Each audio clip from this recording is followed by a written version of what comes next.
j'avais mon gros bidon et j'ai avancé sur la route et je me suis dit, j'en peux plus, c'est plus possible en fait.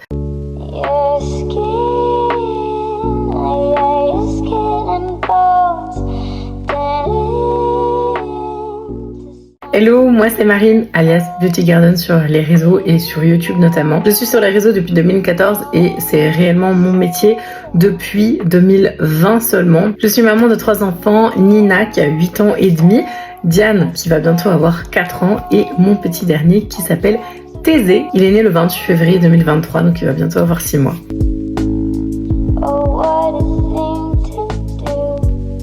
Quand on a appris la grossesse avec mon mari, on était hyper ravis. J'ai pas eu de problème majeur en termes de symptômes. Les seuls trucs, c'est que j'avais énormément de nausées et j'avais plein de boutons. J'avais vraiment une peau mais catastrophique. Je suis quand même youtubeuse beauté, donc pour mon boulot, c'était un petit peu compliqué. Donc rien de bien grave non plus, mais c'est vrai que c'était pas très agréable. Donc ça, c'était vraiment au début. En fait, ce qui s'est passé, c'est que j'étais, et je suis toujours, ça va mieux déjà, mais j'étais en conflit en fait avec des membres de ma famille et des membres de ma famille très proches. Voilà, donc j'en dirai pas plus, mais c'était vraiment très compliqué et je me souviens très bien de ce mois de novembre où là je me suis dit qu'il y avait clairement un problème.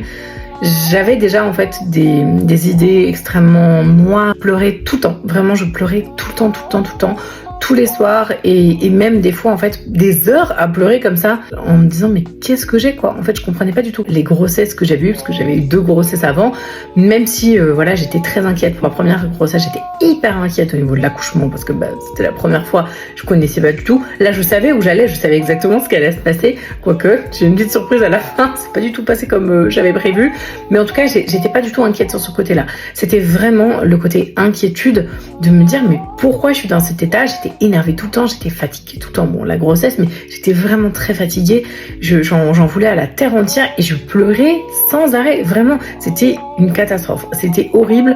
Mon mari n'en pouvait plus, pourtant pour ma deuxième fille j'avais été quand même un peu touchée par ça, donc je pense que j'avais fait une petite dépression sur ma deuxième grossesse, mais légère.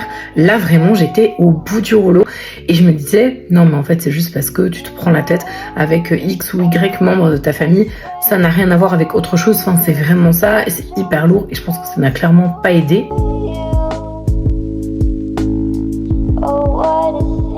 Je me souviendrai toujours de cette journée de novembre. À ce moment-là, ça faisait 5 mois que j'étais enceinte. Je rentrais de chez une amie et j'ai vraiment voulu passer en fait sous la voiture. Je me rappelle exactement de cette sensation et ça me touche beaucoup d'en parler, mais j'ai fait le pas, j'avais mon gros bidon et j'ai avancé sur la route et je me suis dit j'en peux plus, c'est plus possible en fait.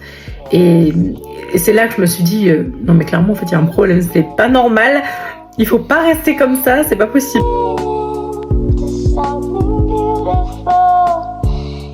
Alors finalement j'ai mis un mot en fait en cherchant, en me disant mais est-ce qu'il y a des dépressions qui existent pendant la grossesse, c'est pas possible. C'est là que j'ai appris et entendu pour la première fois ce mot de dépression prénatale.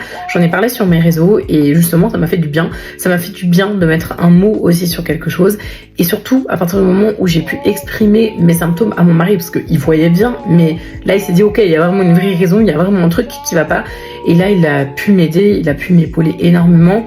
J'ai expliqué aussi à mes enfants, parce que mes enfants, enfin mes filles, elles comprenaient pas. Enfin, j'étais dans un état, j'étais un vrai dragon, je pouvais péter un câble en fait comme ça. Et vraiment, c'était incompréhensible pour elles. Et donc, j'ai pu aussi leur expliquer, ça m'a énormément apaisé, juste le fait de mettre un mot. J'ai pas été voir spécialement de professionnels psychologiques, psychologues, psychiatres, etc. Là, je suis en train de le faire, mais pour une toute autre raison.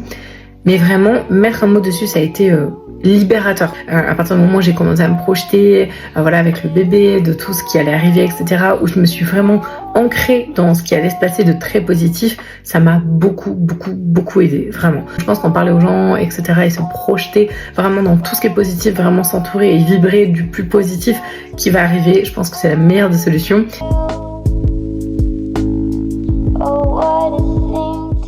Aujourd'hui, Thésée a bientôt 6 mois et ça va beaucoup mieux. J'ai forcément des up and down, des downs très bas, mais j'ai plus du tout ça. Ça va beaucoup mieux. Évidemment, du coup, j'ai des moments de bas, mais clairement, ça n'a rien à voir avec ce que je vivais à 5, 6, 7, 8 mois de grossesse, quoi. Parce que ça a duré longtemps, ça a duré quelques mois quand même.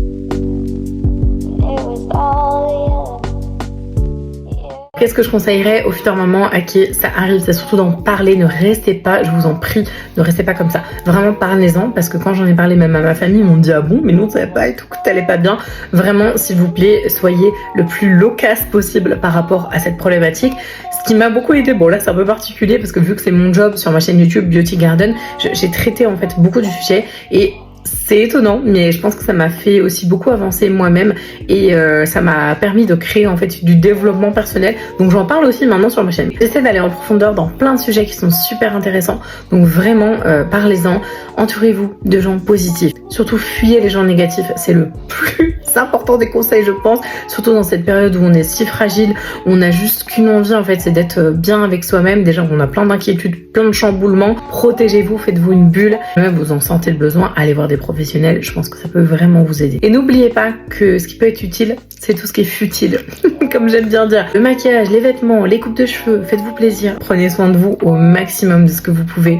C'est vraiment le message le plus positif que je veux vous véhiculer dans cette vidéo. J'espère très sincèrement que cette vidéo pourra vous aider. Je vous embrasse de tout mon cœur et je vous dis à la prochaine.